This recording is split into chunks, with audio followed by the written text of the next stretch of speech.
रबी खबर शामिल करते हैं कि वफाकी हुकूमत ने ईद उल अज़हा की तातीलात का ऐलान कर दिया है। ईद की तातीलात 29 जून से 1 जुलाई तक होंगी।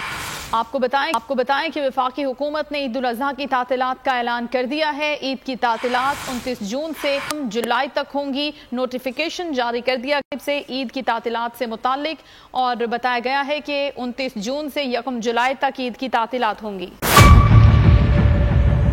मेयर कराची के इंतखाब की जंग, बोल ने फिर छोड़ दिया सबको पीछे। इस वक्त मुर्तजा वहाब मुंतखब हो गए हैं मेयर कराची।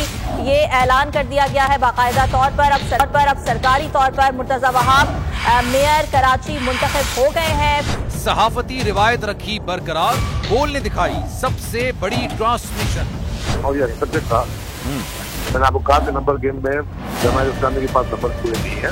लम्हा बलम्हा की सूरत हाल से किया बाखबर आवाम को। रेंजर्स के एहलकार और पुलिस के एहलकार हैं, वहाँ अलर्ट है और वो इस बात को कोशिश कर रहे हैं कि अब कोई नाखुशगवार वाक़या जो है वो रूनुमा ना हो सके, क्योंकि बोल ने सबसे पहले। सब्सक्राइब करें और बेल दबाएं ताकि कोई खबर रह न जाए।